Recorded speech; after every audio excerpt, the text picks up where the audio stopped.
साथियों, आप क्रोनोलॉजी समझिए। और आज ये बात देश के भविष्य की बात है, इसलिए इस क्रोनोलॉजी को समझना बहुत जरूरी है। शुरुआत होती है व्यापम से, फिर आता है एसएससी 2017, फिर आता है सीबीएसई 2018 कक्षा 10 और कक्षा 12, फिर आता है 28 एंट्रेंस एग्जाम हरियाणा के, फिर आता है जेईई मेन 2020 और अब लेटेस्ट अवतार आया है जेईई मेन 2021। इन सब परीक्षाओं में क्या चीज कॉमन है? एक ही चीज कॉमन है, देश के भविष्य के साथ, देश के छात्रों के साथ खिलवाड़ हुआ है इन सारी परीक्षाओं में। और महत्वपूर्ण विषय उठाना चाहते हैं, इन सारे परीक्षाओं के लिए दोषी कौन है? क्यों ऐसा हुआ कि आज जेईई मेन और जेईई से महत्वपूर्ण कक्षा 12 के बाद हिंदुस्तान में कोई परीक्षा नहीं है? जेईई वो परीक्षा है जिसके आधार पे एनआईटीज हो, जिसके आधार पे सेंट्रली फंडेड इंस्टीट्यूट्स हो, जिसके आधार पे स्टेट गवर्नमेंट फंडेड इंस्टीट्यूट्स हो, जिसके आधार पे IIT Indian institute of technology हो, जिसके आधार पे triple IT Indian institute of information technology हो। उन अंकों के आधार पे छात्रों को, छात्राओं को वहां पे एडमिशन मिलता है। और खबर क्या आती है? खबर आती है कि जो कंप्यूटर बेस्ड एग्जामिनेशन हो रहा है उसमें कोई और सुदूर जगह पे बैठा हुआ व्यक्ति रिमोट एक्सेस लेके उस व्यक्ति के सवाल हल कर रहा है। अब आप बताइए, कक्षा 12 का छात्र, जो मुझे ऐसा लगता है क्योंकि मैंने भी इस परीक्षा को बहुत नजदीक से देखा है, कम से कम 2 से 3 साल तक वो 10-10, 12-12 घंटे तैयारी करता है। जब उसको ये पता चलता है कि कोई और किसी व्यक्ति के सवाल हल कर रहा है, उसकी सीट जो थी वो कोई और लेके जा रहा है, तो उस पे क्या होती होगी? Paper leak government, paper leak government is answerable to every youth of our country, because you are taking that youth seat, you are taking that deserving candidate seat, you are giving that seat to someone else, and this point is important। ये बात आज इसलिए भी महत्वपूर्ण हो जाती है कि अगस्त 2021 में जो रोजगार बेरोजगारी का आंकड़ा आया सीएमआई के द्वारा, उसमें 8.32%, 8.32% इज द अनएम्प्लॉयमेंट रेट, और एक माह में 15 लाख लोगों ने अपना रोजगार गंवाया। रोजगार आप देते नहीं, परीक्षाएं आप पेपर लीक, आपसे, आपका तो इतिहास है व्यापम में क्या हुआ पूरे देश ने देखा। आज तक लोगों की कितने लोगों की जान गई, व्यापम में क्या हुआ सबको पता, आपका इतिहास है। जो बात 2020 जेईई मेन में असम में एक बच्चे की जगह किसी दूसरे बच्चे ने परीक्षा दे दी थी, वो याद होगा आपको, एक बड़ा स्कैंडल हुआ था 2020 में। अब 2021 में क्या हो रहा है कि आप परीक्षा में व्यक्ति बैठा है पर कोई और उसकी जगह परीक्षा दे रहा है। ये क्रोनोलॉजी आज आपको और हमको और देश को समझने की जरूरत है। पहले मैं आगे बढ़ूं, इससे पहले आपको इसका एक पूरा वृहद दृष्टिकोण देना चाहता हूं। National testing agency, NTA, national testing agency Bharat सरकार के डायरेक्ट कंट्रोल में काम करने वाली एक बॉडी है, जिसका निर्माण नवंबर 2017 में कैबिनेट के अप्रूवल के बाद हुआ।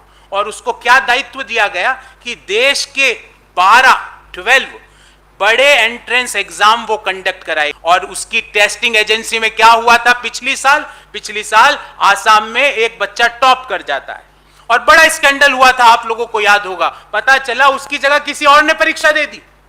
और आज ये पता चल रहा है हरियाणा के सोनीपत शहर से कि एक बच्चा जो परीक्षा दे रहा है, क्योंकि ये कंप्यूटराइज्ड बेस्ड एग्जाम होता है, पेपर पेंसिल वाला परीक्षा नहीं है। सवाल आपके कंप्यूटर स्क्रीन पे आते हैं, आपको करेक्ट ऑप्शन उसमें टिक करना पड़ता है। आपकी रिमोट एक्सेस उस कंप्यूटर, जो आप सेंटर पे बैठे हो, जिस कंप्यूटर में परीक्षार्थी परीक्षा दे रहा है, उसकी रिमोट एक्सेस कहीं और से कोई आदमी सॉल्व कर रहा है। और इसके लिए 15 लाख रुपए के पोस्ट डेटेड चेक ले लिए जाते हैं, 12 से 15 लाख रुपए की। उस व्यक्ति की आईडी, उस व्यक्ति की जो बच्चा दे रहा है उसके मार्कशीट 10वीं और 12वीं की आपके पास रख ली जाती है और बोला जाता है कि आपका एनआईटीज में एडमिशन सुनिश्चित।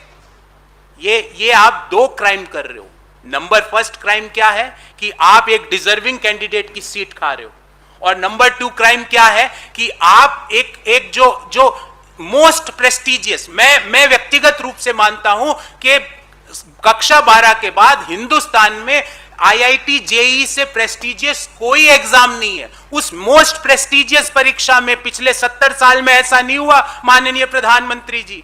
पहली बार यह हो रहा है कि जेईई मेन के पर्चे लीक हो रहे हैं। जेईई मेन में कोई और परीक्षा देने जा रहा है बच्चे की जगह। जेईई मेन की आप रिमोट एक्सेस देके दूसरे लोग उसकी जगह परीक्षा दे रहे हैं।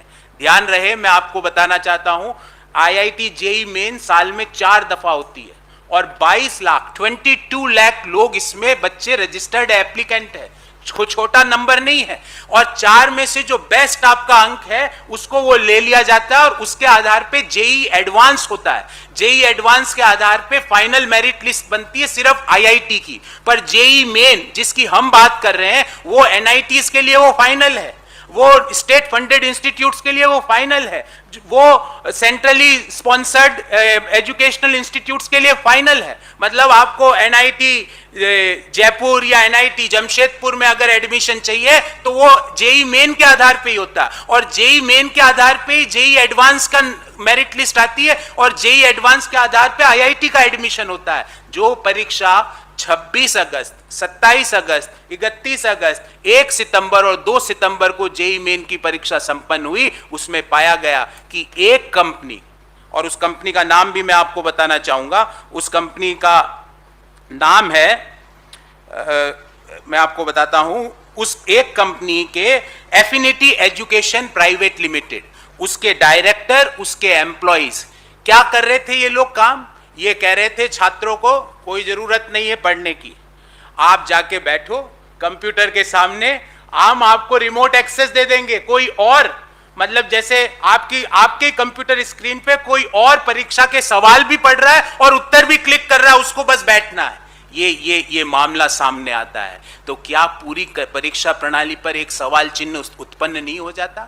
और जब जेईई मेन में ये हुआ है तो जब एनटीए नेशनल टेस्टिंग एजेंसी 12 और परीक्षाएं लेती है उसमें नहीं हुआ होगा, इस बात की क्या गारंटी है? आज ये मामला सामने आया, पिछली साल नहीं हुआ होगा उसकी क्या गारंटी है? उसके पिछली साल नहीं हुआ होगा उसकी क्या गारंटी है? और रेस्पॉन्सिबिलिटी किसकी है? आप अपनी जिम्मेवारी से नहीं भाग सकते। नेशनल टेस्टिंग एजेंसी का निर्माण इस तरह की परीक्षाओं को कंडक्ट करने के लिए एमएचआरडी द्वारा किया गया था, तो क्या एनटीए जिम्मेवार नहीं है? इस बाबत हमारे 5 प्रश्न और 5 डिमांड्स हैं।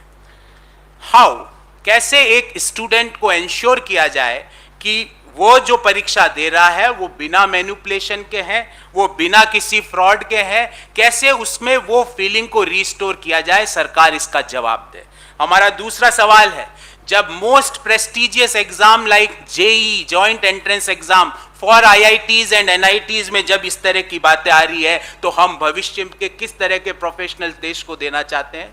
हमारा तीसरा सवाल है कि एजुकेशन मिनिस्ट्री, एनटीए अपना पल्ला नहीं झाड़ सकती कि हमारा कोई दोष नहीं है। पिछली साल इसी तरह की घटना आसाम में हुई, आसाम का एक टॉपर बना, आपने उसके बाद क्या किया? हम इसके लिए एनटीए और एजुकेशन मिनिस्टर और एजुकेशन मिनिस्ट्री को डायरेक्टली जवाबदेह मानते हैं।